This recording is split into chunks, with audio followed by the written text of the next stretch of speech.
Good afternoon. So today we're going to talk about long division. Yesterday we talked about the division of polynomials using a method called the reverse tabular.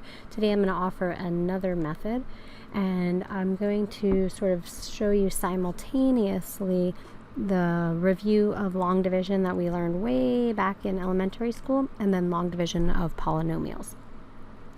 Now you'll notice this example 1 says if x equals 10, then the division of 1573 divided by 13 can be represented by the polynomial division 1x plus 3, 13, 1x cubed plus 5x to the second plus 7x plus 3.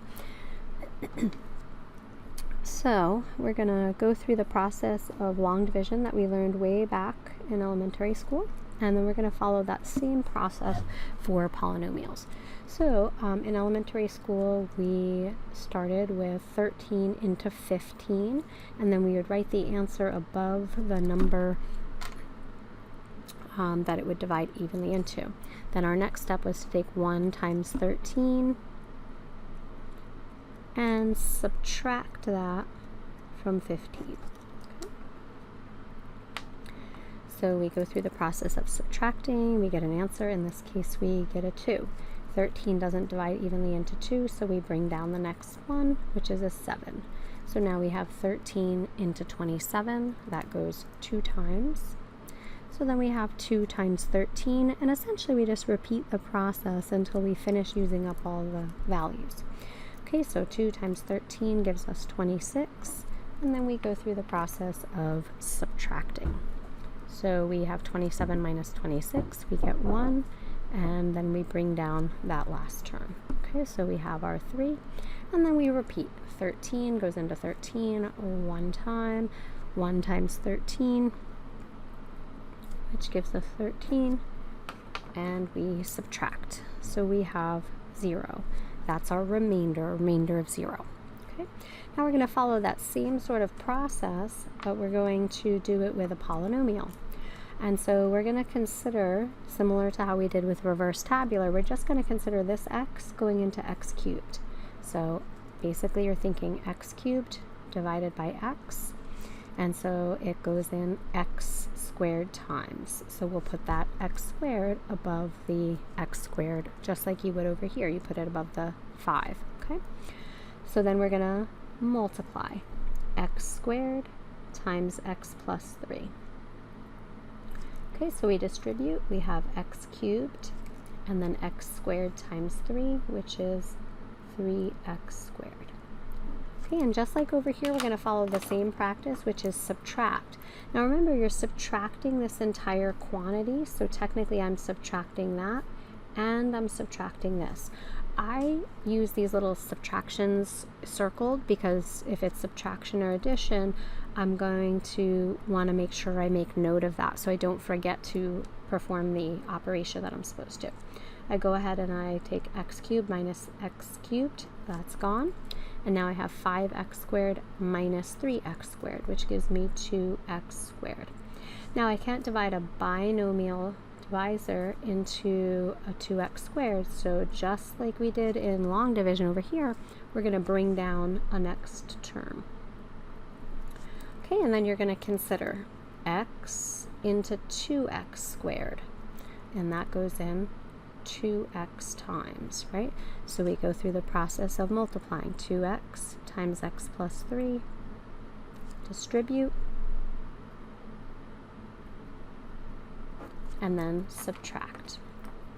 So that means I'm going to subtract this and subtract this. I'm subtracting that entire quantity. First terms cancel, and then I'm left with 7x minus 6x, which is just x, and I'll bring down that last term. So then I have x plus 3 divided into x plus 3, which is 1 time, and I repeat the process for the last time. And then, of course, I subtract. So that means I'm subtracting that entire quantity, or you can write it like this. So either way is acceptable. I typically do it this way just because I sometimes get interrupted in the middle of the process. So I might say, oh shoot, did I already subtract that or not? So you can do it this way. Just don't forget to distribute that negative. or you can show it like I do, where you circle the sign of the value that's being divided. Okay, so now we're going to look at a second example, and the second example is similar to our second examples yesterday's reverse tabular method. We do have some missing terms in our divisor. So we're missing a 0 x term, excuse me. So we're going to use a placeholder. We're going to use a 0x as a placeholder. So I'm going to rewrite my dividend to include a 0x and then plus 2. Okay, and I'll still keep my divisor, which has standard form polynomial. Okay, then I'll start the process just like we did above. So I'm going to consider 2x into 2x cubed. That goes in x squared times 2x minus 2. So that gives me 2x cubed, distribute, minus 2x squared. And this is where I like to use those circled operations. So I'm going to subtract this, and this is going to become addition because I'm subtracting a negative. That term cancels, which is what we want to happen.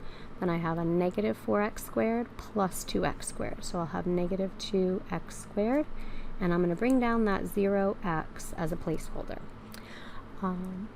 Then I'll go through the same process again. 2x into 2x squared, or negative 2x squared. So I have a negative x. Okay, so then I'll multiply. So it's just a lot of the same kind of process.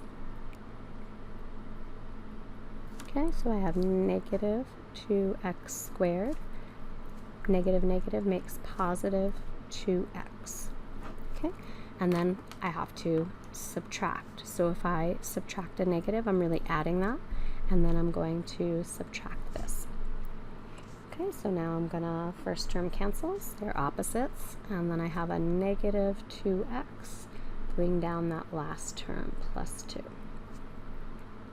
Okay, now I'm going to consider 2x again into negative 2x.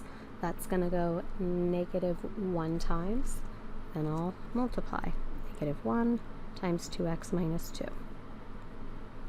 Okay, so I have a negative 2x and a plus 2, or a positive 2, and then subtract. So this sign changes, this sign changes. Those terms cancel, and I have no remainder. Okay. Now tomorrow during class, I'm going to show you how to go through the process of checking it using the graphing calculator, but you could easily check your work similar to how we talked about checking yesterday. You take your quotient and multiply it by your divisor. So you have 2x minus 2 times x squared minus x minus 1. And you could multiply that through, and hopefully it would come out to be whatever your numerator is, or in this case your dividend. Okay, we'll meet tomorrow and we'll practice some of these using the long division method. Have a great night.